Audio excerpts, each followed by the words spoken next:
السلام علیکم ورحمت الله وبرکاتو. نن به د صنعتي انقلاب په اړه خبرې وکړو. یو پړاو چې نه یوازې اقتصادونه او ټولنې بدلې کړې بلکې د خلکو ایمان، عقیده او د ژوند اصلي هدف هم تر پوښتنې لاندې راوست. صنعتي انقلاب ټکنالوژیکي پرمختګونه راوستل خو د خلکو ارزښتونه او لومړیتوبونه یې هم بدل کړل. دا هماغه بدلون و چې ډېر خلک یې د دین له ریښو څخه لرې کړل. سبحان الله. صنعتي انقلاب ښارونه پراخ کړل، فابریکې وغوړېدې او ماس پروډکشن چې ورته وایي زیات سو. خو د دې پرمختګونو ترڅنګ یو خطرناکه فکر هم را پیدا شو.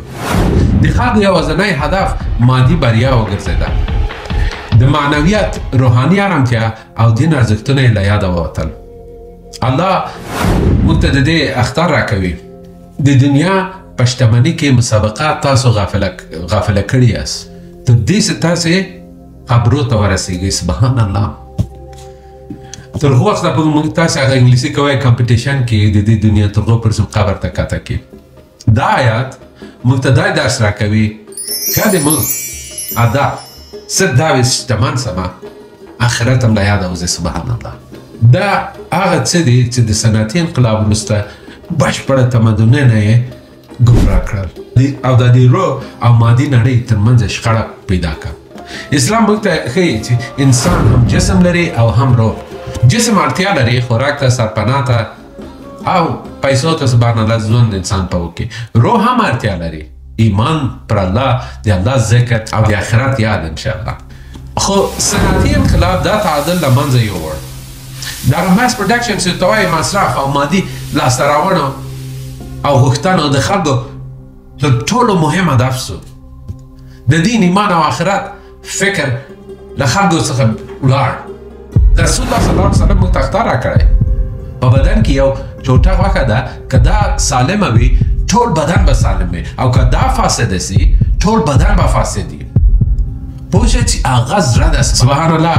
دا زړه څونه زیات مهمه ده. سړی باید په خپل زړه باندې څونه حاکمیت ولري، نه پرېږدي چې دا دنیا یې دا زړه خراب کړي. که مادي غوښتنې زموږ ژوند کنټرول کړي زړونه همدغه سختېږي او د الله سبحانه وتعالی له ذکره چې غافله کېږي او موږ هیڅ کله قناعت ته نه رسېږو چې الله سبحانه وتعالی دا ټوله دنیا هم درکوي. بیا د قناعت له دې خاطره چې اروا دي، دا روح دي تاسې ده دا تګې د الله سبحانه وتعالی ته. نو ډېر زیات مهمه ده چې دغه بالانس باید موږ تاسې خپل ژوند کې برقراره کړو انشاءالله. صنعتي انقلاب د مسیحیانو پر دین باندې ډېر زیات اثر وکړو. دا د ډاروینزم نظریه او سیکولرزم پسې راغی چې د مسیحیانو عقیدې بیخي ضعیفې کړې چې بالاخره ډېر خلک له دینه مادي فکر ته او بشري فلسفو ته راواوښتل. برعکس یهودانو همیش دغه کار د خدای تعالی احکام یې مات کړي دي، بس د دنیا پسې اخته دي. دا دنیا یې ډېره ښایسته. سبحان الله. تاسې که وره د سورې بقره داسې په دغو سره په تفسیر سره ووایاست تاسې ته به معلومه سي چې دا یهودان څه رقم خلک دي. انبیا دوی مړه کول، آیات د خدای دوی تغییر ورکول. سبحان الله. همیش د دنیا د ګټې په تلاش کې دی. لکه څنګه چې د موسی علیه السلام په زمانه کې یو څو ځله د الله حکمونه مات کړي دي او الله سبحانه وتعالی په قرآن کې وایي او په حقیقت کې تاسو هم هغه کسان پیژندلي وو چې له تاسو څخه یې د ثبات په اړه سرغړونه وکړه. نو موږ ورته وویل تاسو بیزوګانې سئ، سپک شوي او رد شوي. سبحان الله. دا په قرآن کریم کې الله سبحانه وتعالی دې خلکو مبارک وایي. دا وړ یو قوم ده چې هغه راساً بیزوګانې سو. بعض علما وایي چې فزیکلي دی بیزوګان سو مګر د ډېر یو کم وخت لپاره ژوندي و بیا بېرته دغه سو مردار سو. دا یوازې صنعتي انقلاب مسله نه ده بلکې د تاریخ په اوږدو کې تکرار شوې ده. دا همیش انسانان له غوړ وو. یهودو د دنیا د شتمنۍ لپاره الله دین تحریف کړ، اقتصادونه یې کنټرول کړل او مادي ګټې یې د الهي حقایقو څخه پورته وګڼلې. سبحان الله. دغه خاطره موږ هره ورځ په لمانځه کې سبحان الله دعا کوو موږ ته سیده لار راوښیه، د هغو کسانو لاره چې تا پرې مهرباني کړې ده، نه د هغو کسانو چې تا پرې غضب کړی ده او نه د هغو چې بېلارې سوي دي. دا موږ هره ورځ په سورې الفاتحه کې وایو په لمانځه کې. سبحان الله. علما وایي هغه چې د الله غضب پرې سوی ده هغه یهود چې دین تعریف کړ حقایق د مادي ګټو لپاره بدل کړ. هغه چې بېلارې سوي دي مسیحیان دي چې حق له لاسه ورکړ او بېلارې شول. سبحان الله. دا یوازې تاریخي معلومات نه دي بلکې زموږ لپاره مهم درسونه دي انشاءالله تعالی. صنعتي انقلاب عیسویان د کفر خواته بوتلل. یهود د مادي لاسته راوړنو په لټه کې نور هم قوي کړل. موږ مسلمانان باید د دې له کردارونو عبرت واخلو انشاءالله تعالی. شتمني یو ازموینه ده نه یو هدف. مهمه پوښتنه دا ده چې دا دولت چې موږ ته خدای راکړی دا موږ څه رقم استفاده ځینې کوو. یو مثال به درکړم د حضرت عثمان بن عفان رضی الله عنه.